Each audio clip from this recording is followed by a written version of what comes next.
Thank you, Madam Speaker. As we close second reading on the Sex-Selective Abortion Act, I have some thoughts to share. I would like to thank my colleagues on both sides of this House for contributing to the debate. Regardless of our political stances, parliamentarians have begun to have the important discussion that Canadians have been asking us to have on this universally condemned practice. 84% of our constituents have been clear that an evaluation of sex-selective abortion and its place in our country is overdue. I am glad that this House, this minority parliament, has begun to honour their wishes.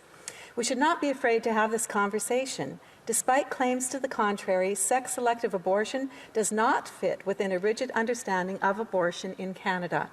Let's remember that a majority of Canadians would like to continue to have access to abortion, and that's what makes this debate so unique. It's clear that Canadians identify and treat sex selection as a standalone human rights issue. The medical community, cultural groups, and those with divergent views on the matter of abortion believe that this procedure, performed solely on the basis of sex, is fundamentally wrong. As I've said many times during the course of this discussion, the vast majority of those who would like sex selection to be made illegal are, in fact, pro-choice. Not pro-abortion for any reason, but pro-choice. These facts should send a strong message to everyone in the House. We have a mandate from Canadians to act. As Dr. Kylie Williams, MD, has said, we are finally in a position to stop selective abortion. It is very rare in politics when we're presented with a bill that all parties can support. There are no Canadian political parties that do not support a woman's right to life. Indeed, I was encouraged to hear from my colleagues throughout this debate that they believe sex-selective abortion is wrong. So why are these members against passing this bill into law? And then why should we be gripped with this discussion and treat it with the seriousness that it deserves? As direct representatives of the people of Canada, we were elected to defend all Canadians' equality before and under the law, regardless of race, national or ethnic origin, color, religion, sex, age, or mental or physical disability. We have an obligation to address gaps in our laws that fail to meet this standard.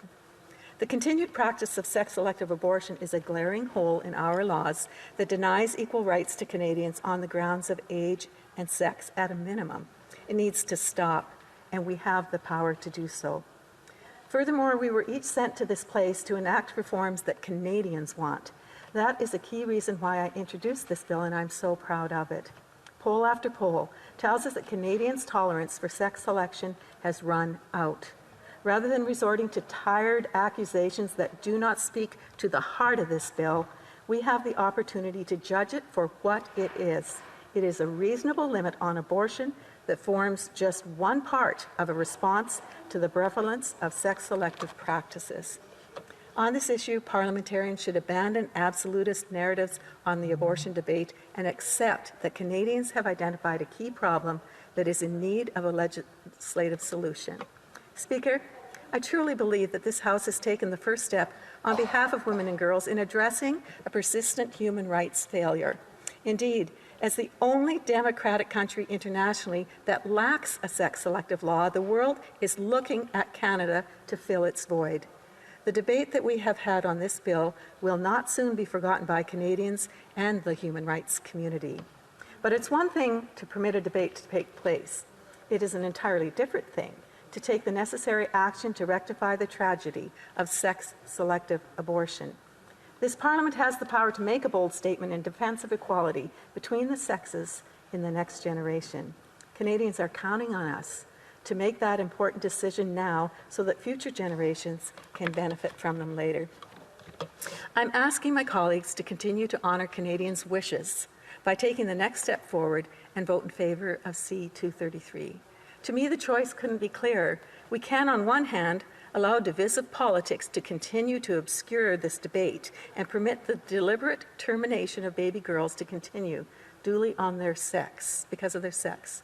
Or on the other hand, we can take a bold stand for women in this country, see this bill for what it is, and pass a prohibition on sex-selective laws. We can send clear messages both here and around the world about the values our country stands for and also what it doesn't permit. I know our nation is behind this bill and want it to be sent to committee so it can receive the debate and constructive scrutiny it deserves. Finally, Speaker, I rest my case for today. I know I have represented the concerns and desires of the majority of those we've all been called here to serve to see the Sex-Selective Abortion Act become law in Canada. Thank you.